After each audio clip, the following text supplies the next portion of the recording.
Hello, I'm Dr. Darrell Racine, and this is Stolen Science.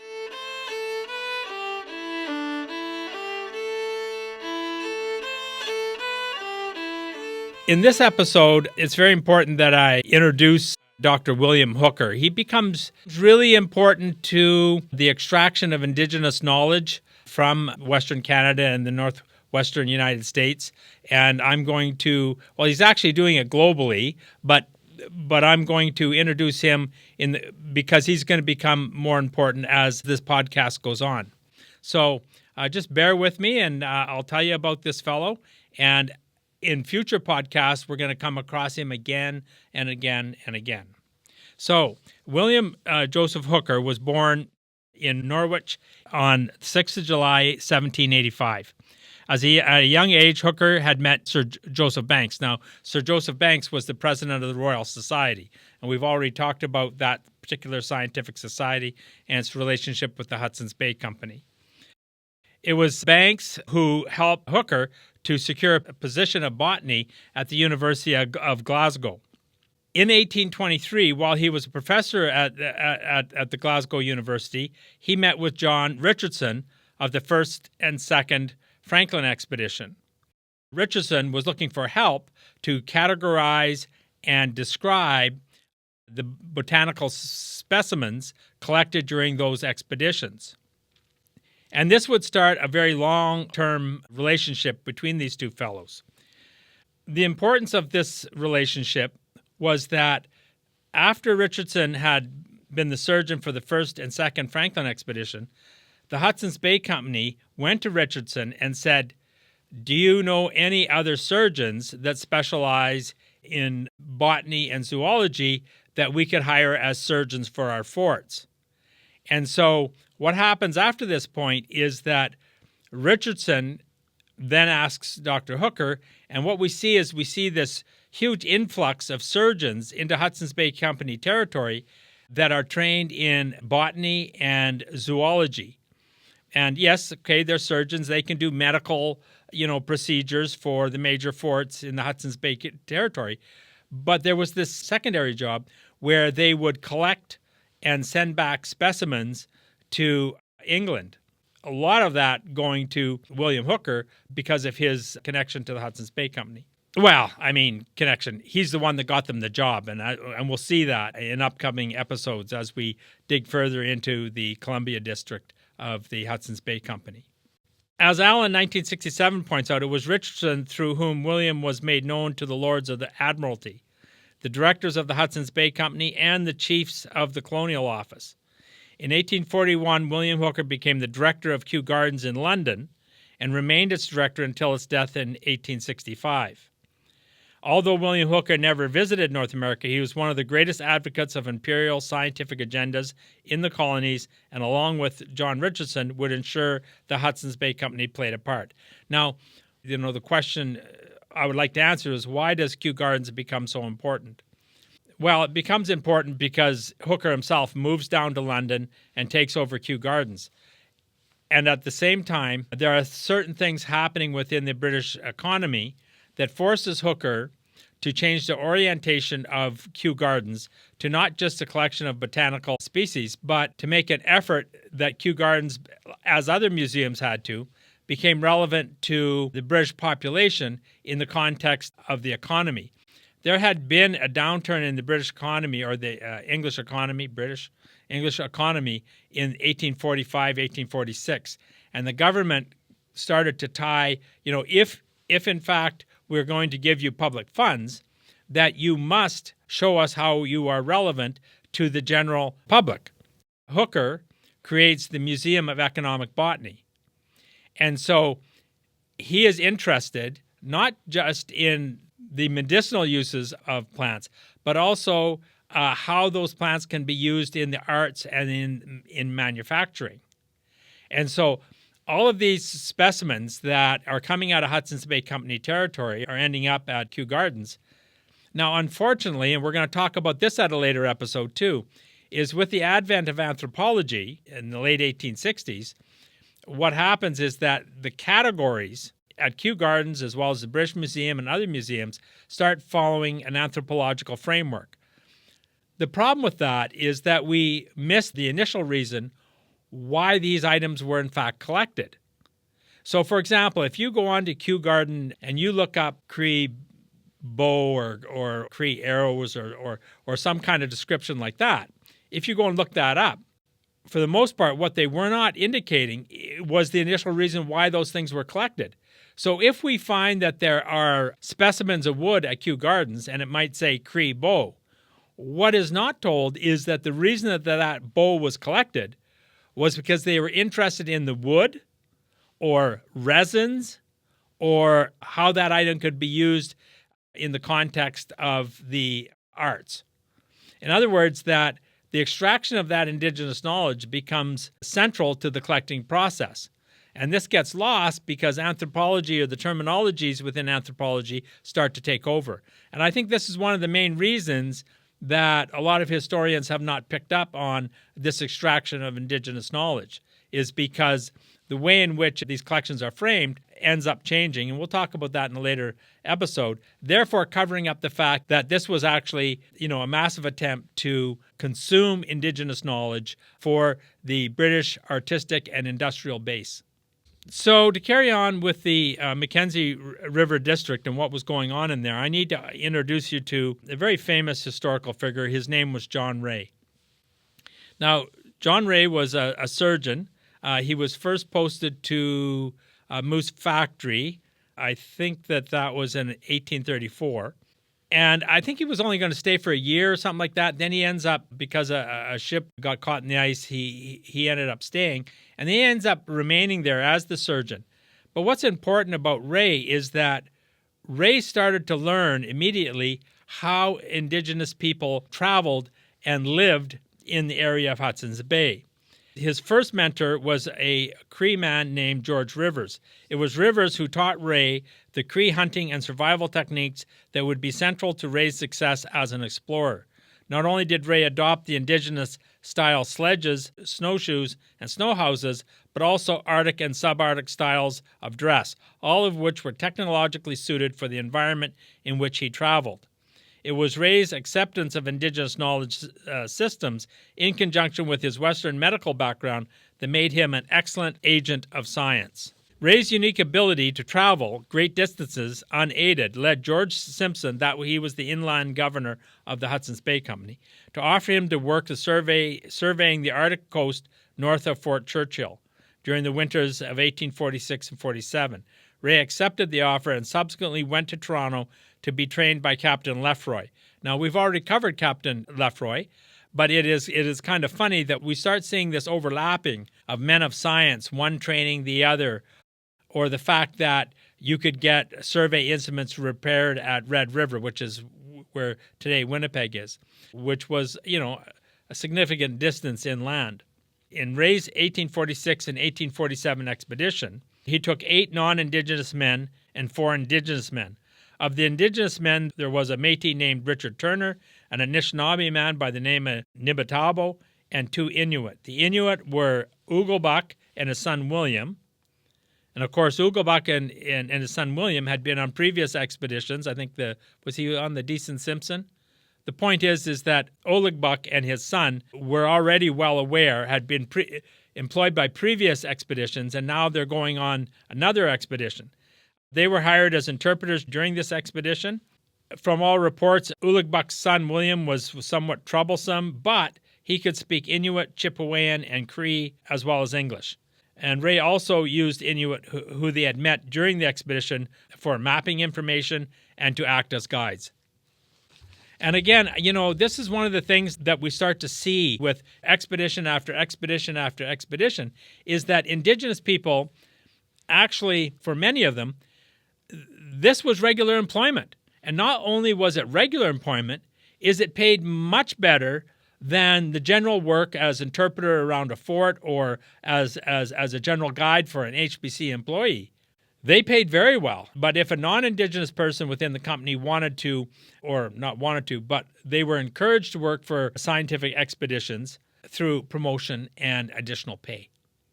So it's very lucrative for those people within those contact zones and in this Mackenzie River contact zone that this kind of employment is available.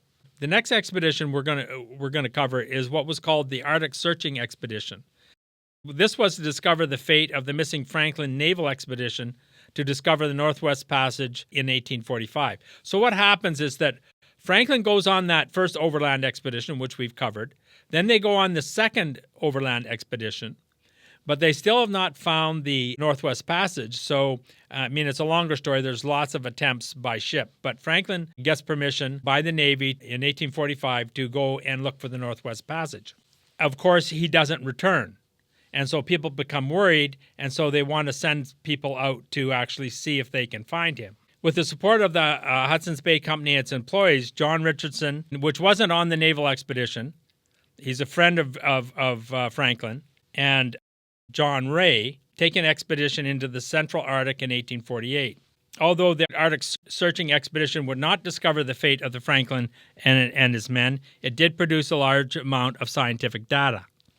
I think that Richardson was learning of the problems of, or the challenges of collecting scientific data, so that if he was going to go back into the Arctic and look for his friend Franklin, he was going to make sure that collecting was at the forefront of his mind during the search. During the summer of 1848, the Arctic Searching Expedition combed the Arctic coast for signs of Franklin and his men. With the failure of these efforts, Richardson, now 61 years of age, and recognizing he was slowing the progress of the search, returned home in the fall of 1848. Ray, however, remained in the Mackenzie River district, was promoted to chief factor, and set out again in the summer of 1851 in search of Franklin and his men. Although Ray did not find Franklin, he explored the southern portion of what is today Victoria Island. Now, I want to introduce some other characters here, and they may not become relevant until a latter episode, but it's very important at this point to understand how company employees were involved in science. And so I'm going to mention a few characters here and their wives because they will become relevant at a later point. So unless I introduce them now, then I'm going to spend a lot of time later when they are relevant introducing them. So I guess I want to say this also, is that my prime concern in this podcast is to show indigenous contributions. This is not to say that non-indigenous people were not contributing also, such as the officers of the company. They were, and we'll see that also later when I start to give lists of who was collecting what. The major piece that's missing here is the indigenous contributions. However, we have to kind of make note that non-indigenous employees were also interested in science and contributed significantly. So I'm just going to go through a few of them right now. So 3 Hudson's Bay Company non-indigenous officers figured prominently in the publishing account of the Arctic Searching Expedition: Murdoch McPherson, Alexander Murray, and John Bell. These officers were residents of the Mackenzie River District and were all aware of the importance of science in respects to the promotion and public acknowledgement. Their knowledge of the Mackenzie River District, in conjunction with their European education, made them excellent agents of science. Murdoch McPherson had resided in the Mackenzie River District since 1823 and is awarded the Arctic Medal for his service for the Arctic Searching Expedition. Alexander Murray was born in Scotland in approximately 1819. He joined the Hudson's Bay Company in 1846 and established Fort Yukon in 1847. Now, Fort Yukon, just so you know, you can go back to one of the previous maps, is actually in north-central Alaska. It's just that you'd think it'd be in the Yukon, but it's not. It's in north-central Alaska. He joined the Hudson's Bay Company in 1846, and established Fort Yukon in 1847. John Bell was born in the Isle of Mull in 1796. Bell joined the Northwest Company, that was the competitor of the Hudson's Bay Company. And as I said before, in 1821, those companies amalgamate underneath the Hudson's Bay Company. But Bell started out with the Northwest Company in 1818 and was sent to the Mackenzie River District, where he would spend the next 30 years. Bell is probably best known for his explorations in what is today northern Yukon and northeastern Alaska. In 1847, George Simpson attached Bell to the Arctic Searching Expedition, at which time he was ordered to build Fort Confidence on the northeast end of Great Bear Lake. Bell would leave the Mackenzie River District in 1851 and retire in 1860. Because of their European ancestry and how they fit into the network of institutional practices, these men are the ones whose names come down to us most prominently rather than those of their indigenous guides and mentors. And I would also say their wives. In other words, that even if their wives were participating, helping, traveling with them, providing clothing and food and contributing, they're just not mentioned within those historical narratives, or very little. When the Arctic searching expedition arrived in the Mackenzie River zone, Indigenous women would have seen this simply as the continuation of what had gone on in the zone for the past 30 years. These women would have understood the importance of expeditions to the promotion and public acknowledgement of their husbands and the additional income for their families. It's important to understand that not only the men, but the women also understood the importance of supporting science. If they supported their husband or men of science, then they would see additional income for their families, and the employees as well as the wives started to understand that there wasn't a major difference between the collection of scientific information and the business of the company. In other words, that they really start to blur at this point within the company's history. These women were central to the advancement of science as it pertained to the Mackenzie River District. One significant player was Jean McPherson, wife of Murdoch McPherson. Jean was of mixed ancestry and had a strong grasp of French, Cree, and the Chippewan languages. Jean's father, Edward Smith, supported both the first and second Franklin expeditions by ensuring the expeditions were properly provisioned. Jean would have been at Fort Simpson as a young woman during the first Franklin expedition. Jean and Murdoch were posted to Fort Norman, and from there helped the provision of the second Franklin expedition, for which Murdoch received the Arctic Medal.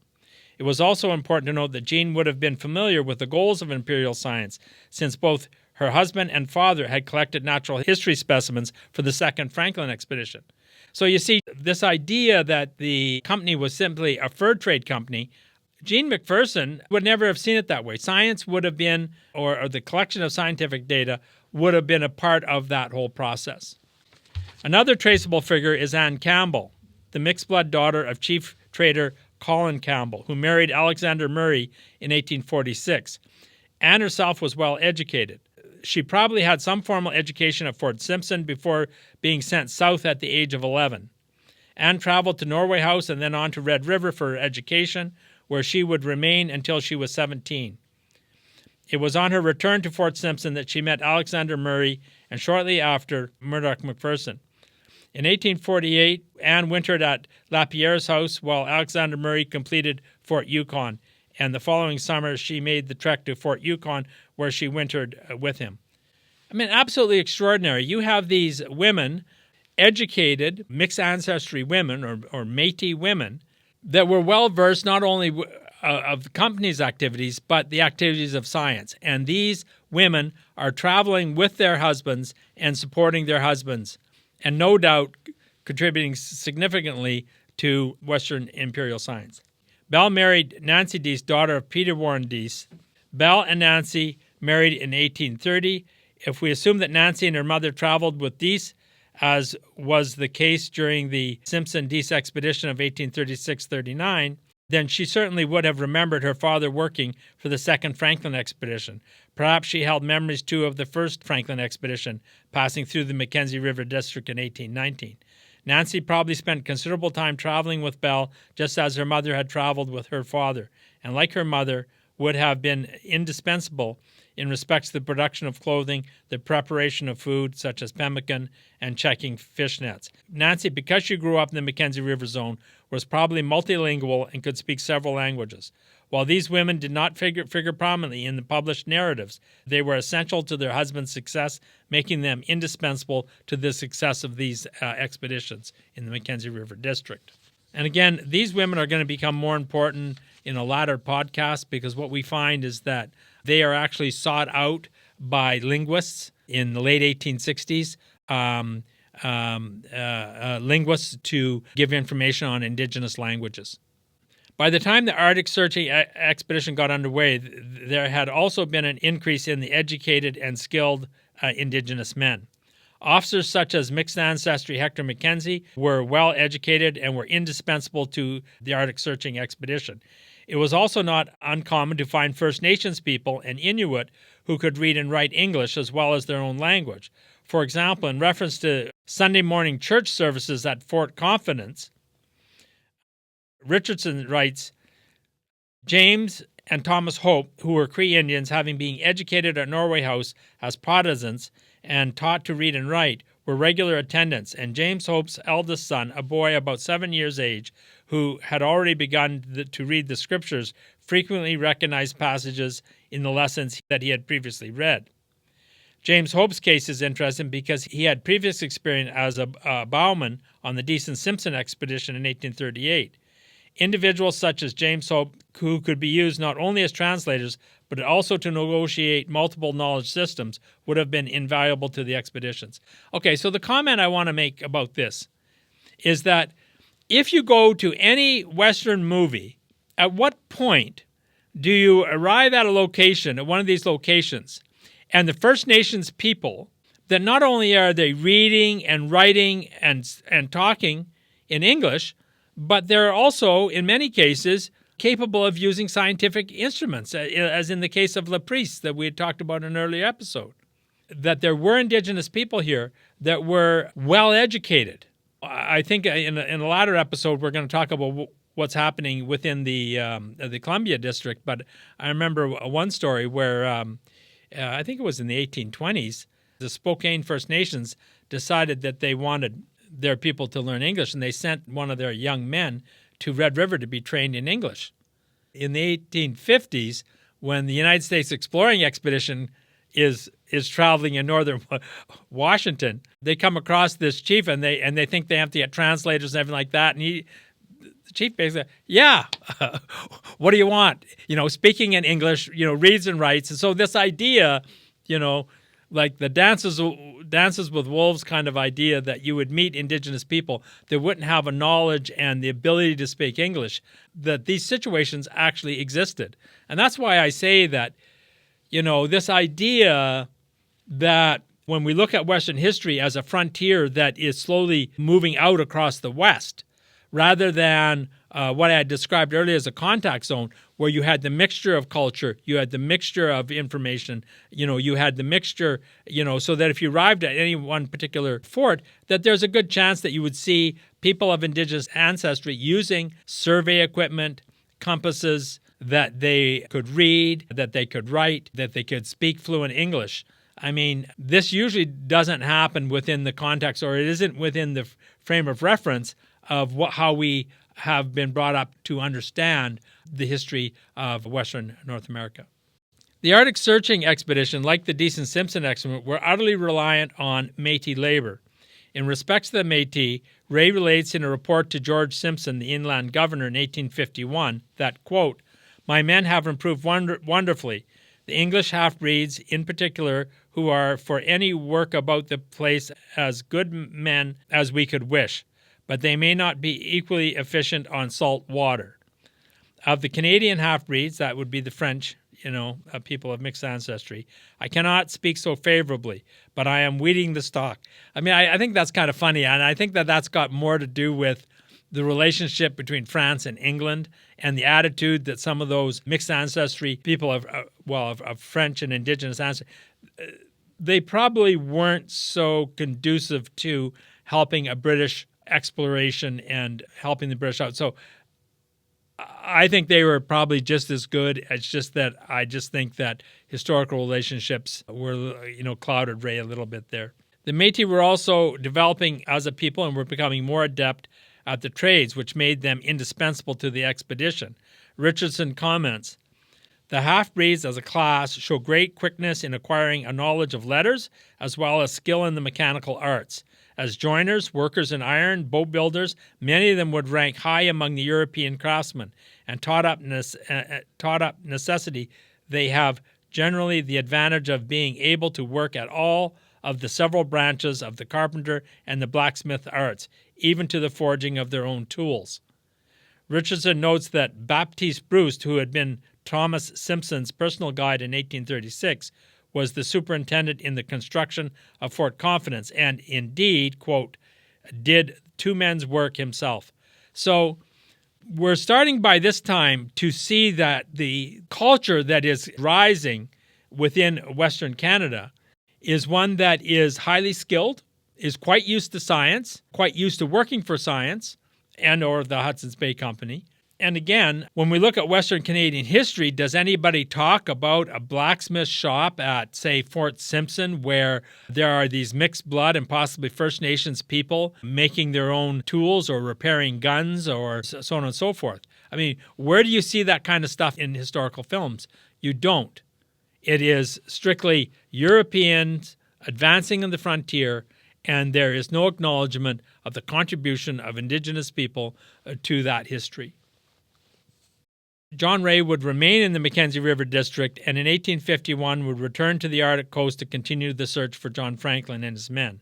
Ray took 2 Métis with him, John Beeds and Peter Linklater. In regard to collecting, Ray did report on several bird species and at another point had a muskox shot, its skeleton removed and subsequently sent back to England. John Beeds and Peter Linklater. Now, Peter Linklater, I'm not sure he comes up again, but John Beeds does. He ends up in as we'll see, he ends up in the Columbia District helping out men of science down in the Columbia District. And so these particular Indigenous men keep showing up and in a sense become specialists for guiding European agents of science. In other words, that this idea that they're out collecting furs or that they're out, no. What we are going to see is that through the entire lives of some Indigenous people, Métis and First Nations, throughout their entire lives, the only thing they actually do is work for science. And then their sons end up working for science. And then, as we'll see, is that it's sometimes 3 or 4 generations where Indigenous people are working for expeditions. I'm going to put an article on Substack about Fort Walla Walla down in what is today Washington State, where I show 3 consecutive generations working for, I think maybe 4, maybe even 4 generations of Indigenous families that work for science. In 1953, Ray would return to the Arctic in search of Franklin and his men. Ray would strike north from Fort Churchill and would ultimately discover the fate of the Franklin expedition. On this expedition, he would hire 8 Métis, including John Beeds and 1 First Nations, Thomas Mistigan, and 1 Inuit interpreter, which was the son, William Oligbuck.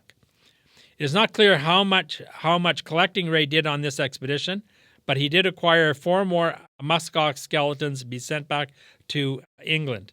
There was a 10,000-pound reward for anyone who discovered the fate of the Franklin expedition.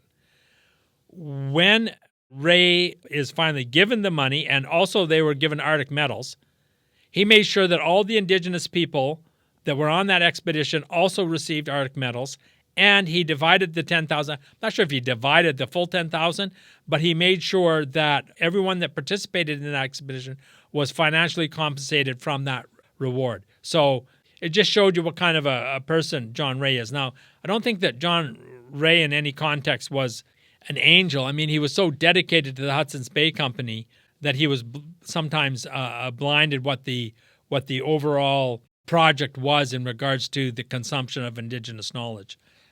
So I don't think but of all the explorers and of all the Indigenous people, John Ray had the most respect for Indigenous people and the most respect for Indigenous technology. Ray's report on the demise of the Franklin expedition in 1854 caused considerable concern not only among the general public but also the Admiralty. The British Admiralty, in conjunction with the Hudson's Bay Company, decided to send another overland expedition down the Back River. That's where Captain Back, we talked about Captain Back going down the Back River, to the Arctic coast to confirm Ray's finding. The men selected for the expedition was Chief Trader James Anderson, and we'll actually meet him again at a later point, and Chief Trader James Stewart. Anderson joined the company in 1831 at the age of 19. In 1856, Anderson was promoted to chief factor and took charge of the Mackenzie River District.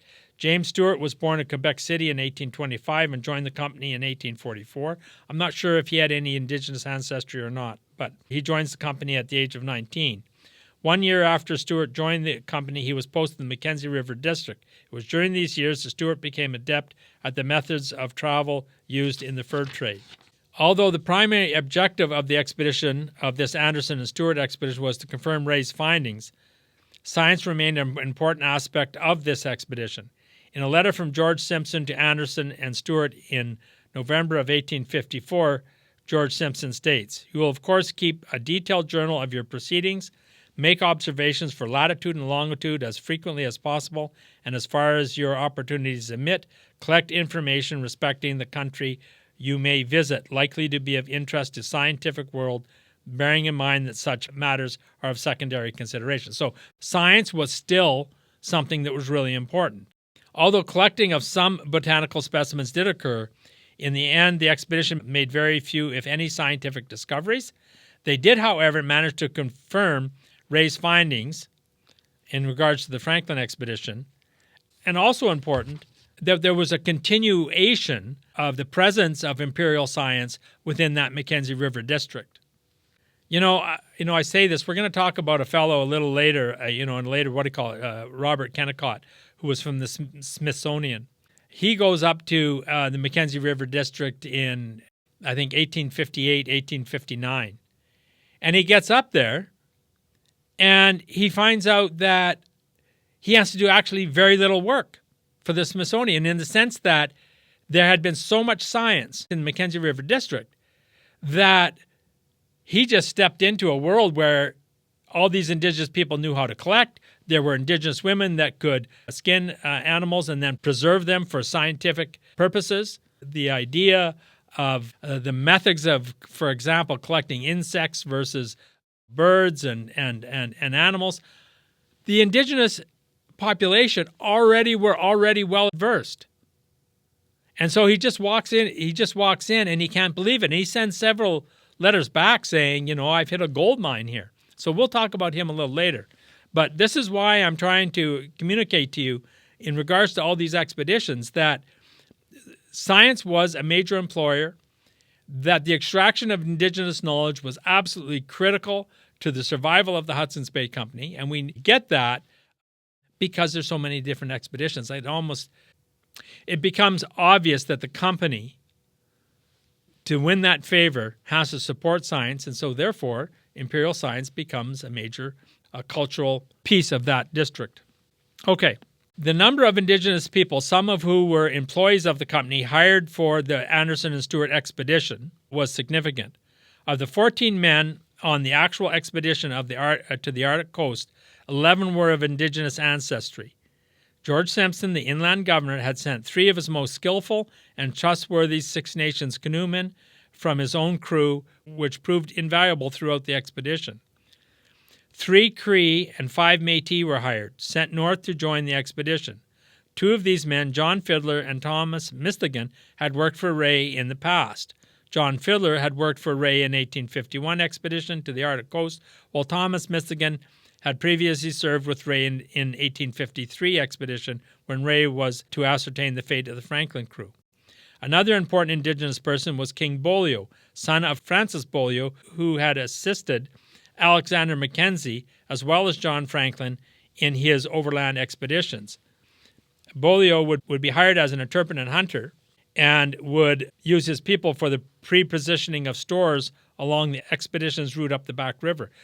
You had the father that worked for Mackenzie and for the first 2 Franklin expeditions, and then the son ends up working for latter expeditions. And we'll see, again, Francois Beaulieu will show up with other men of science in the future. So this idea that some indigenous families, saw scientific employment and contributing to Western imperial science as a job, as the best employee. And so, maybe Francis Beaulieu was trapping furs or something like that in between, but anytime a scientific expedition, he knew that this was an excellent opportunity to provide for his family, to provide for his community. I wouldn't say seek, because in most cases, the men of science seeked out the indigenous people, vice versa. But they would agree to do it because they knew that there were benefits to it. Although, I have to say this, they didn't know what was happening to the scientific information. I mean, this idea that there was knowledge that it would go back and be published and that those non-Indigenous explorers would get all sorts of accolades and rewards, be wine and dine in the higher classes within British society, this was something that wasn't generally known. And I think that if Indigenous people did in fact know the benefits that these men of science were actually getting from this extraction of Indigenous knowledge, that you would have had a different response. Now, although there was little mention of women who worked for the Anderson and Stewart expedition, we do know that 60 pairs of moccasins were ordered at Fort Chipewyan for use of the expedition members, and some Dene women were employed in mending nets at Fort Reliance. The expedition also acquired boots from the Inuit, which would have been a welcome addition to the attire as they explored the coast. I mean, you keep coming across this about these explorers acquiring sealskin boots.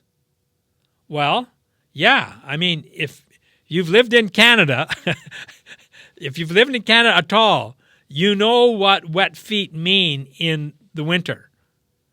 You know that if your feet get wet, you automatically get cold and that there is a real danger of frostbite. And so having waterproof sealskin boots was a necessary technology for traveling along the Arctic coast. Again, this is an Indigenous contribution to those explorations. Now, in regards to the Anderson and Stewart expedition, I just want to give you another example of how the employees were encouraged to embark on these scientific expeditions. So, the promise of promotion as well as financial reward for those company serving on the expedition maintained the importance of imperial science in the Mackenzie River zone. In a letter to James Anderson and James Stewart, dated 18 November 1854, Simpson refers to such promises. And I quote, "The Lords Commissioners of the Admiralty, in addressing the company on the subject, desire that those who may be selected to serve on the expedition may be assured that it is the wish of the British government and its declared intention to pay liberally for the service to be rendered and to reward specifically any act of single daring and distinguished merit. As further incentive, if any, be wanting, I shall add that the Governor and the Committee, already cognizant of their past meritorious conduct, have in contemplation to promote you both in their service in the course of the present winter, and from their wonted liberality, I feel assured they will mark in a substantial manner their appropriation of any extraordinary zeal manifest on the present occasion."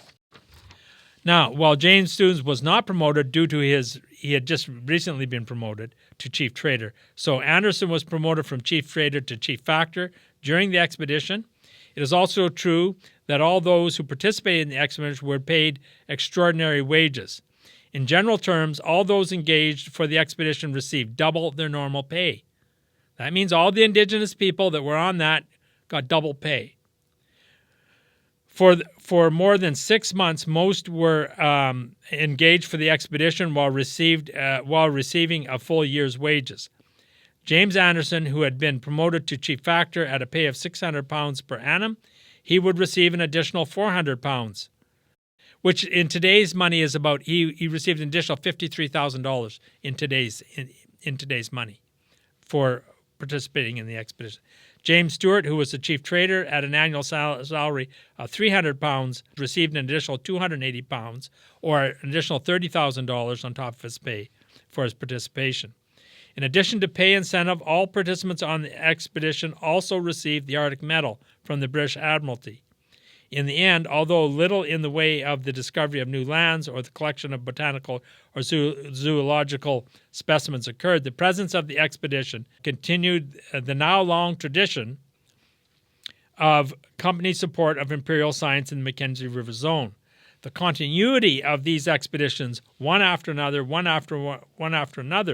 ended up building a very robust scientific, if you will, a scientific infrastructure within that Mackenzie River district, so that any type of science that you wanted to practice or do, there were people already in that district. Like if you're a man of science and arrived, there was already people that knew how to assist you. Now, in regards to the extraction of indigenous knowledge, I'm going to give you a couple of examples. In general, I think that it's very difficult to actually pin down the indigenous knowledge that was actually taken because we don't know what happened on a daily basis. We don't know how many indigenous people that these European men of science were actually interviewing or talking to. But let me give you a couple examples. There is no doubt that non-Indigenous Hudson's Bay Company employees and explorers contributed to Western imperial science. It is also true that many of these employees could not have made these contributions without the assistance of Indigenous people. Simply, the easiest way to collect or gain scientific information was to employ or elicit information from Indigenous people. For example, Richardson notes the First Nations name for the plant and in some cases gives the literal interpretation of the translation in order to inform the reader about the plant in question.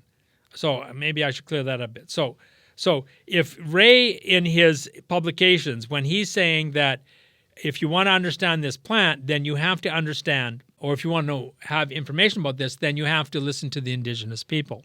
And this practice, which was first used by Hutchins and Pennant, and we talked about these guys earlier, is employed by Richardson to extract indigenous knowledge attached to these species. For example, in respects to Labrador tea, and we'll put up the quote because he actually has the scientific name for it. It is a narrow-leaved Labrador tea, and then he gives the Cree word for those leaves, and then actually gives a couple different names of those leaves, and it says it is a habitant of the colder parts of Canada. So we know that he is extracting indigenous knowledge from First Nations and Métis people. Another example is when Richardson is describing the dogwood shrub and its medicinal use. He includes all of the following information. Quote, "It is named by the Crees on account of the bright red color of the twigs," and then he gives the Cree name, "and its fruit," and then he gives the Cree name, "because the bear eats it." And the dog ribs call this, and then he gives the Dene term for it. A warm decoction of the bark and twigs is used by the natives for bathing their limbs when swelled by fatigue.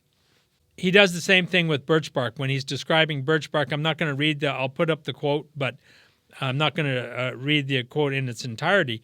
But he starts talking about the use of birch bark, how it's used, why it's used, all within the context of indigenous uses of it. Now you say, well, birch bark, everybody knows the birch bark tree. Everybody knows why is this important. Well, remember what I said about Hooker.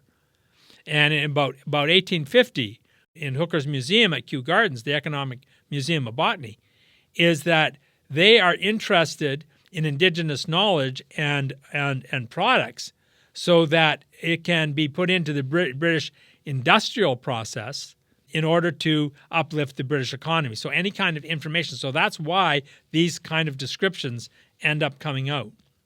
Another fine example from Richardson states that white cohosh, I don't know if that's the current name, and again we'll put up this quote, grows abundantly here. It is called Canadiens la racine d'ors. I think it's root of the day or something like that. You'll have to take a look at it. And by the Crees, it's known as this. A decoction of this root and of the tops of the spruce fir is used as a drink in stomach complaints. This other plant is another of the indigenous plants that enter into the native pharmacopoeia. Is used as a remedy in colic. About the size of a small pea of the root, dried before the fire or in the sun, is a dose for an adult, and the pain is said to be removed soon after it is masticated and swallowed. When administered to children, the root is rasped and the filings swallowed in a glass of water or of weak tea as sugar. A drop of the juice of the recent root is dropped into inflamed eyes, and the remedy is said to be effectual though a painful one. I have never seen it tried. The Crees name the plant, and he gives the Cree name. So you're not just collecting these plants, you're collecting the indigenous information that becomes extremely important, not just to record within British science, but to be used, that information to be used within British scientific circles. But they are, in fact, collecting it. If you go onto the website at Kew Gardens and you start taking a look, and you start looking at what they're collecting from different countries, and specifically from, is that they are extracting the indigenous, well, in regards to Western Canada, the indigenous information. And I'm sure that if you did the study of those men of science that were in India in and around the same time, you'll find that Hooker is also extracting that same kind of information from any colonial part of the British Empire. That this was a process of taking that information and then using it for their own benefits. I mean, I don't know if I think I talked about it before, but there's this idea in regards to the history of science that I think up into the 1950s and 60s, that science emanated from the European centers like London and Amsterdam and Paris, that science emanated out. And more contemporary theories are indicating that no, science could occur in the colonies or in the periphery and move to the center. And so this is what we're getting, is we're getting the extraction of all this indigenous knowledge, science, in the periphery that is moving to the metropolises of Europe without actually acknowledging the indigenous contributions.